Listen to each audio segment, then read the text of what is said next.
Beaucoup de gens croient prier de la bonne manière, mais ils se demandent toujours pourquoi rien ne change dans leur vie.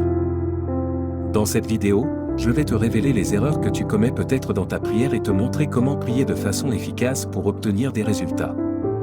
Assure-toi de regarder jusqu'à la fin, car la dernière raison que je partage est une clé essentielle qui peut transformer ta vie de prière et t'aider à être exaucé à chaque fois. La prière est une conversation intime entre l'humain et Dieu.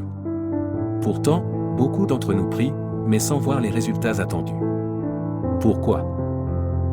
La première raison pour laquelle nos prières n'aboutissent pas est la suivante: nos prières sont souvent accompagnées de doutes, de plaintes et de lamentations. Nous prions sans foi, avec peur et incrédulité. Dès que nous avons ce genre de pensées négatives, elles deviennent un véritable obstacle à l'exaucement de nos prières. Que devons-nous faire ? Nous devons prier avec foi. Lorsque nous prions, peu importe la situation, que ce soit pour un travail, un projet ou même une maladie, nous devons croire que tout est entre les mains de Dieu. Cette certitude, cette confiance absolue, c'est cela la foi. La foi nous pousse à manifester une attitude positive en toutes circonstances. Pourquoi prier avec foi ? La Bible dit dans Hébreux 11 verset 6, « Ceux qui s'approchent de Dieu doivent croire qu'il existe et qu'il est le rémunérateur de ceux qui le cherchent. » Comment pouvons-nous adresser nos requêtes à Dieu sans croire qu'il est là, qu'il nous écoute et qu'il a la capacité de répondre ? C'est la prière de foi qui produit des résultats. Un exemple marquant se trouve dans 1 Roi 18 versets 36 à 39. Le prophète Élie a prié pour que Dieu envoie le feu du ciel, afin de prouver au peuple d'Israël que l'Éternel est le seul vrai Dieu, face aux prophètes de Baal. Et Dieu a répondu immédiatement, envoyant un feu puissant qui a consumé l'autel et l'offrande. La leçon à retenir est qu'une prière basée sur une foi totale en Dieu peut produire des résultats impressionnants. La deuxième raison, c'est de prier avec de mauvaises motivations. Nos prières ne sont pas exaucées lorsque nos motivations sont égoïstes ou centrées sur des intentions mauvaises. Par exemple, tu pries pour devenir riche, mais au fond, ton objectif n'est pas de bénir les autres ou de glorifier Dieu. Non, ta motivation est de montrer aux gens que tu as réussi, de prouver que tu es au-dessus d'eux grâce à tes biens matériels. Une telle prière est motivée par l'orgueil, et elle ne peut attirer la faveur de Dieu. La Bible est très claire à ce sujet.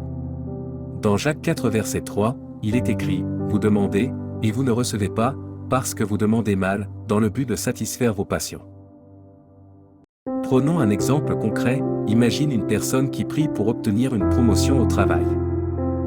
Si sa motivation derrière cette prière est uniquement de surpasser ses collègues, de les humilier ou de montrer qu'elle est supérieure, cette prière risque de rester sans réponse.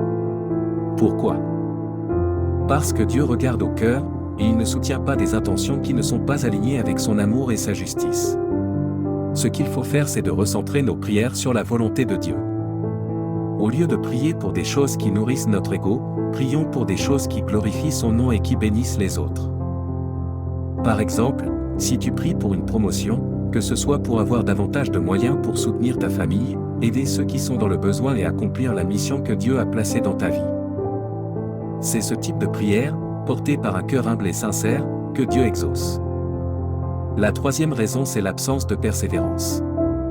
Beaucoup de prières ne sont pas exaucées immédiatement, et malheureusement, beaucoup de personnes abandonnent trop vite, croyant que Dieu ne répondra pas. Pourtant, la Bible nous encourage clairement à persévérer. Dans 1 Thessaloniciens 5 verset 17, il est écrit « Priez sans cesse ». Cela signifie que tant que tu ne vois pas le résultat, ne te décourage pas, ne change pas de sujet et ne te relâche pas dans la prière. Dieu agit selon son temps parfait. Parfois, le délai dans la réponse n'est pas un non, mais un pas encore. C'est dans cette attente que notre foi et notre confiance en Dieu sont testées. Jésus lui-même nous a enseigné l'importance de la persévérance à travers la parabole de la veuve persévérante dans Luc 18 versets 1 à 8. Cette veuve, malgré le refus initial du juge, ne s'est pas arrêtée de demander justice. Sa persistance a fini par porter ses fruits, et le juge a accédé à sa requête. Jésus conclut cette parabole en disant « Dieu ne fera-t-il pas justice à ses élus, qui crient à lui jour et nuit, et tardera-t-il à leur égard ?»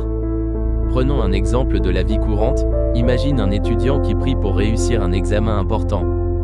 Il étudie, prie pendant quelques jours, mais voyant que ses résultats ne sont pas encore visibles ou que son niveau ne s'améliore pas, il se décourage et abandonne ses prières. A l'inverse, un autre étudiant persiste, il continue à prier avec foi, à travailler dur et à croire que Dieu répondra au moment parfait. Lorsque les résultats arrivent, cet étudiant voit l'exaucement de sa prière. La clé est de rester ferme et de persévérer dans la prière, même lorsque la réponse semble tarder.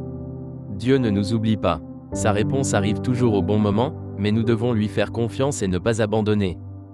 La quatrième raison, c'est le manque d'intimité avec Dieu. Si nous avons une relation distante avec Dieu et que nous le sollicitons uniquement pour des demandes, nous ne pouvons pas attendre qu'il réponde comme un père proche. La Bible dit dans Jean 15 verset 4 « Demeurez en moi, et je demeurerai en vous ». Il est donc primordial de développer une relation constante et sincère avec Dieu à travers la prière, la méditation et l'obéissance à sa parole. Si cette vidéo t'a aidé à mieux comprendre pourquoi tes prières ne sont pas exaucées, abonne-toi à cette chaîne pour découvrir d'autres clés bibliques pour grandir dans ta foi. N'oublie pas d'activer la cloche pour ne rien manquer. Et dis-moi en commentaire, selon toi, quel est l'obstacle principal à l'exaucement de tes prières ? Je serai ravi de te lire et d'échanger avec toi.